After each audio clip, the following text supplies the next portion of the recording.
पवित्र बाइबल जीवन देने वाली पुस्तक हिंदी ऑफिशियल यूट्यूब चैनल में आपका स्वागत है। हमारे वीडियो प्रतिदिन प्राप्त करने के लिए कृपया हमारे चैनल को सब्सक्राइब करें और नोटिफिकेशन आइकॉन भी दबाएं।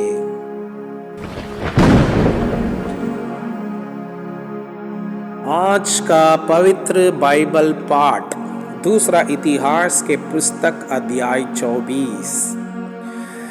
यहूदा में योआश का राज्य। जब योआश राजा हुआ तब वो 7 वर्ष का था और यरूशलेम में 40 वर्ष तक राज्य करता रहा।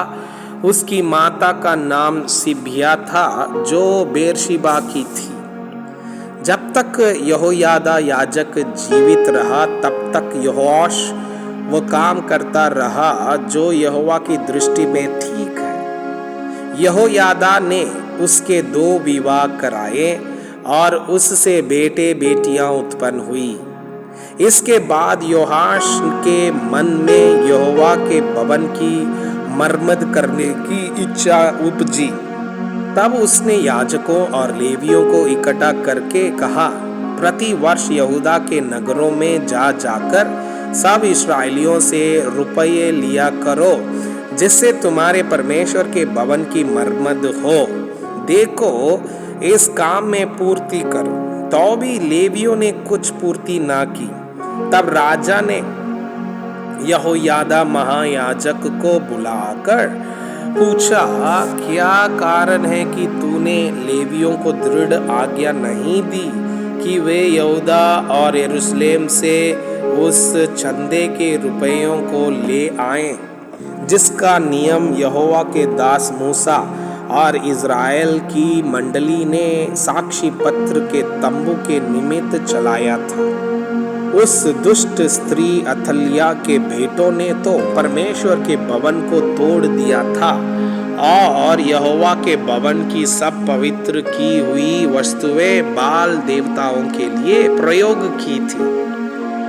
राजा ने एक संदूक बनाने की आज्ञा दी और वो यहोवा के भवन के फाटक के पास बाहर रखा गया।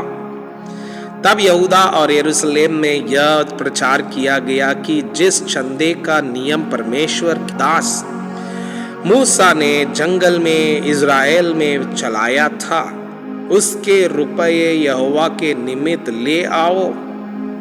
तो सब हाकिम और प्रजा के सब लोग आनंदित हो रुपये लेकर जब तक चंदा पूरा ना हुआ तब तक संदूक में डालते गए।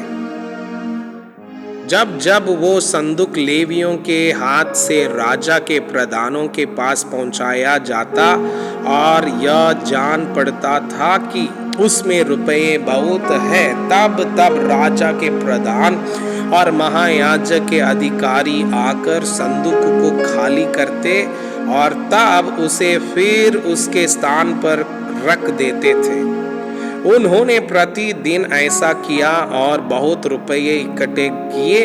तब राजा और यहोयादा ने वो रुपये यहोवा के भवन के काम करवाने को दे दिया और उन्होंने राजमिस्त्रियों और बढ़इयों को यहोवा के भवन के सुधारने के लिए और लोहारों और टटोरों को यहोवा के भवन की मरम्मत करने के लिए मजदूरी पर रखा। कारीगर काम करते गए और काम पूरा होता गया और उन्होंने परमेश्वर का भवन जैसा का तैसा बनाकर दृढ़ कर दिया। जब उन्होंने वो काम पूरा कर लिया तब वे शेष रुपये राजा और यहोयादा के पास ले गए और उनसे यहोवा के भवन के लिए पात्र बनाए गए, अर्थात सेवा टहल करने और होम बलि चढ़ाने के पात्र और धूपदान आदि सोने चांदी के पात्र। यहोयादा की मृत्यु और योआश का पतन। जब तक यहोयादा जीवित रहा तब तक यहोवा के भवन में होम बलि नित्य चढ़ाए जाते थे। परंतु यहोयादा बूढ़ा हो गया और दीर्घायु होकर मर गया। जब वो मरा तब 130 वर्ष का था। दाऊदपुर में राजाओं के बीच उसको मिट्टी दी गई, क्योंकि उसने इज़राइल में और परमेश्वर के और उसके भवन के विषय में भला किया था। यहोयादा के मरने के बाद यहूदा के हाकिमों ने राजा के पास जाकर उसे दंडवत की और राजा ने उनको मानी। तब वे अपने पितरों के परमेश्वर यहोवा का भवन छोड़कर अशेरों और मूर्तों की उपासना करने लगे। अतः उनके ऐसे दोषी होने के कारण परमेश्वर का क्रोध यहूदा और यरूशलेम पर भड़का। तो भी उसने उनके पास नबी भेजे कि उनको यहोवा के पास फेर लाएं, और उन्होंने उन्हें छिता दिया, परंतु उन्होंने कान न लगाया। तब परमेश्वर का आत्मा यहोयादा याजक के पुत्र जकरिया में समा गया, और वो ऊंचे स्थान पर खड़ा होकर लोगों से कहने लगा, परमेश्वर यों कहता है कि तुम यहोवा की आज्ञाओं को क्यों टालते हो? ऐसा करके तुम्हारा भला नहीं हो सकता। देखो, तुमने तो यहोवा को त्याग दिया है, इस कारण उसने भी तुमको त्याग दिया। जब लोगों ने उसके विरुद्ध द्रोह की गोष्ठी करके राजा की आज्ञा से यहोवा के भवन के आंगन में उस पर पथराव किया, यों राजा योआश ने वह प्रीति भूलकर जो यहोयादा ने उससे की थी, उसके पुत्र को घात किया। मरते समय उसने कहा, यहोवा इस पर दृष्टि करके इसका लेखा ले। योआश के राज्य का अंत और उसकी मृत्यु। नए वर्ष के लगते अरामियों की सेना ने उस पर चढ़ाई की और यहूदा और यरूशलेम आकर प्रजा में से सब हाकिमों को नष्ट किया और उनका सब धन लूटकर दमिश्क के राजा के पास भेजा। अरामियों की सेना थोड़े ही सैनिकों के साथ तो आई, परंतु यहोवा ने एक बहुत बड़ी सेना उनके हाथ कर दी, क्योंकि उन्होंने अपने पितरों के परमेश्वर को त्याग दिया था।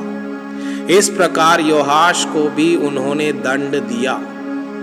जब वे उसे बहुत ही घायल अवस्था में छोड़ गए, तब उसके कर्मचारियों ने यहोयादा याजक के पुत्र के खून के कारण उससे द्रोह की गोष्ठी करके उसे उसके बिछौने पर ही ऐसा मारा कि वो मर गया। और उन्होंने उसको दाऊदपुर में मिट्टी दी, परंतु राजाओं के कब्रिस्तान में नहीं।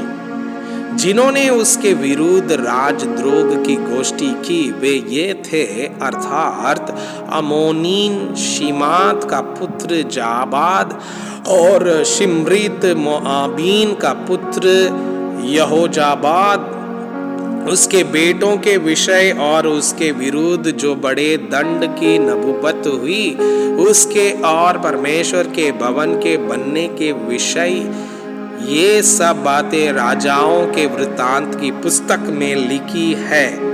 तब उसका पुत्र अमस्या उसके स्थान पर राजा हुआ। मैं आपसे यह अनुरोध करता हूँ कि कृपया आज का बाइबल पाठ को अध्ययन करें और जिन वचनों के द्वारा आप प्रभावित हुए उसे अपने कॉपी में लिखें और आज दिन भर इस वचनों को अपने जीवन में अभ्यास करें। परमेश्वर चाहता है कि आप उनके समान